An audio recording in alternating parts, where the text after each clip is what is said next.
से उसको सर जो ला देगा काट उसको करके। उसको 10 लाख रुपया हम देंगे इनाम में। तो ये हमारे पूर्वजों ने, हमारे नेताओं ने, हमारे बहुजन विचारधारा के नेताओं ने, हमारे अंबेडकर विचारधारा के नेताओं ने, हमारे बौद्ध विचारधारा के नेताओं ने के साथ ये लोग खूनी संघर्ष किए। खूनी संघर्ष के साथ हम लोग कल छप्पड़ से ये लोग हम लोग को हरा दिए। जो हमारे देश में जो कुछ लोग बचे थे उनको सर कटवाने के लिए वो ये लोग इनाम दिए।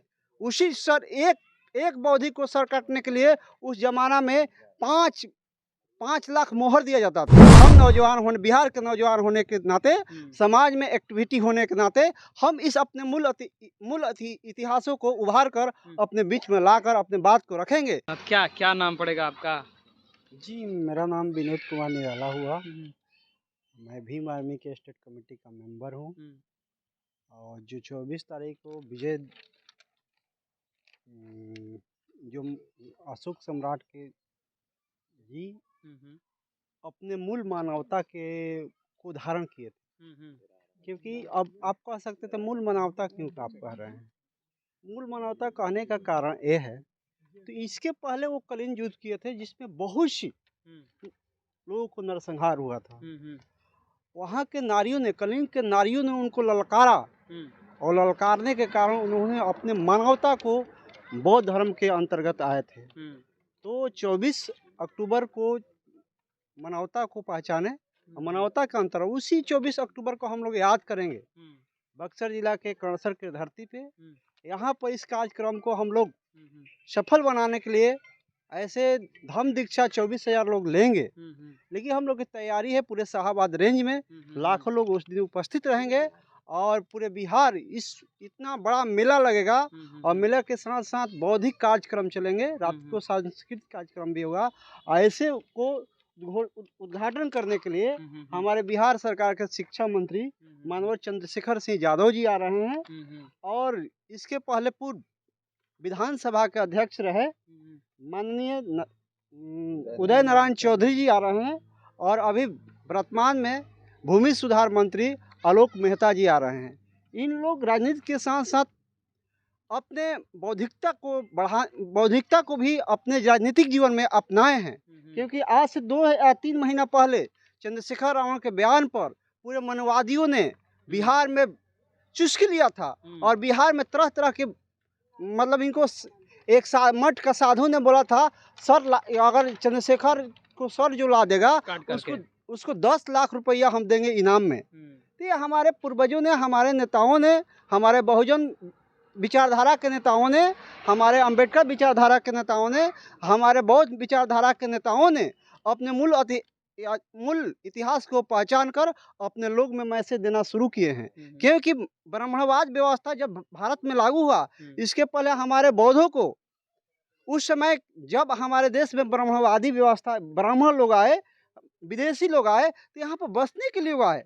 लेकिन हमारे जब मतलब सुंदर भारत को देखे तो इन लोग का लोभ और लालच हो गया। हम लोग के साथ ये लोग खूनी संघर्ष किए। खूनी संघर्ष के साथ हम लोग कल छप्पड़ से ये लोग हम लोग को हरा दिए। जो हमारे देश में जो कुछ लोग बचे थे उनको सर कटवाने के लिए वो ये लोग इनाम दिए। उसी सर एक बौद्धिक को सर काटने के लिए उस जमाना में 5 लाख मोहर दिया जाता था। क्योंकि उस समय रुपया नहीं था, मुद्रा नहीं था, मोहर का मुद्रा था।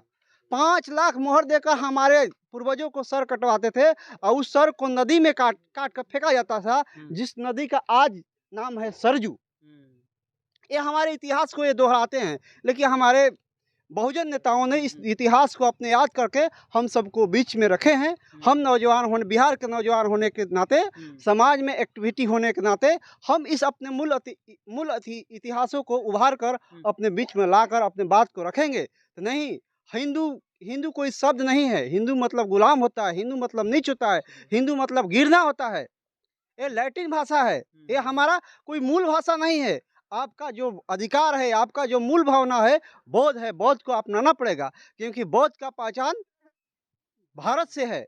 क्योंकि हमारे देश का प्रधानमंत्री यहाँ पर हिंदू आरएसएस की बात बोलते हैं, लेकिन विदेशों में जाते हैं तो बौद्ध की बात बोलते हैं, युद्ध की बात नहीं बोलते हैं, बुद्ध की बात बोलते हैं। यहाँ पर बुद्ध को उन्हीं का पूर्वजों, उन्हीं के लोग उन्हीं के विरासत को मानने वाले, उनके जिनके विरासत को राजनीति करने वाले, उन्हीं विरासत के राजनीति वाले हमारे पूर्वजों को सर काटने के लिए मोहर दिया करते थे।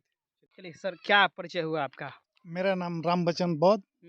वैसे मैं पूर्व प्रचार जनता महाविद्यालय लोहाई भोजपुर और यहाँ जो बुद्ध विहार है उसका मैं निदेशक हूँ। ये धम्म दीक्षा समारोह को आप किस तरह से देख रहे हैं?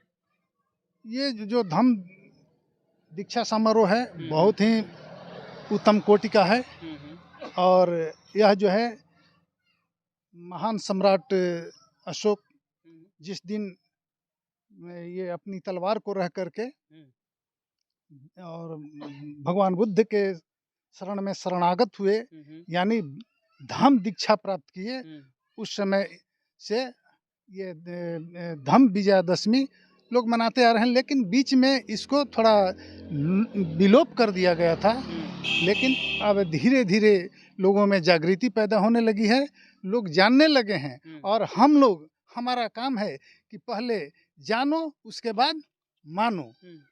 जब तक हम जानेंगे नहीं तब तक मानेंगे कैसे, है ना? तो सबको जनाने के कार्य हम लोग कर रहे हैं कि पहले जागिए और तब उसके बाद अपना क्रांति प्रतिक्रांति होगी। इस तरह से हम लोग प्रत्येक वर्ष इसी माने अशोक विजयादशमी को धम्म दीक्षा समारोह का और साथ ही साथ मेला का आयोजन करते हैं। इसमें बहुत बृहद पैमाने पर लोग आते हैं और धम्म दीक्षा भी लेते हैं और यहाँ का कार्यक्रम को सफल भी बनाते हैं। चलिए, तो ये सर थे हमारे। तो क्या सर, क्या न परिचय हुआ आपका? आप क्या कुछ बताना चाहेंगे जो ये बहुत बड़ा धम्म क्रांति जो समारोह आयोजन किया जा रहा है इस पे? जी, मेरा नाम हरिराम पासवान हुआ जी। मैं भीम आर्मी का प्रखंड अध्यक्ष हूँ और यहाँ जो ये बौद्ध विहार कांसा चैरिटेबल ट्रस्ट है वहाँ का उपाध्यक्ष हूँ। इस प्रोग्राम को आप किस प्रकार से देख रहे हैं? इस प्रोग्राम को हम बहुत ऊंचे स्तर से देख रहे हैं। हमको ये साफ ये दृश्य झलक रही है कि जो हम 24 अक्टूबर को यहाँ पर अशोक विजयदशमी का कार्यक्रम कर रहे हैं, बहुत पैमाने पर लोग इकट्ठा होंगे, लाखों की संख्या में लोग जुटेंगे और 24,000 जो हम लोग धम्म दीक्षा का बात कर रहे हैं, हमको लग रहा है उससे अधिक लोग उस दिन धम्म दीक्षा लेंगे। हैं बाकी इस विषय में आप क्या सोचते हैं? आप अपनी प्रतिक्रिया दीजिए और चैनल पर हमारे पहली बार आए हैं तो हमारे चैनल को सब्सक्राइब करें, वीडियो को लाइक करें, शेयर करें और पेज पर देख रहे हैं तो पेज को लाइक करें, फॉलो करें। मिलते हैं अगली खबरों के साथ, तब तक जय भीम, जय भारत, जय संविधान।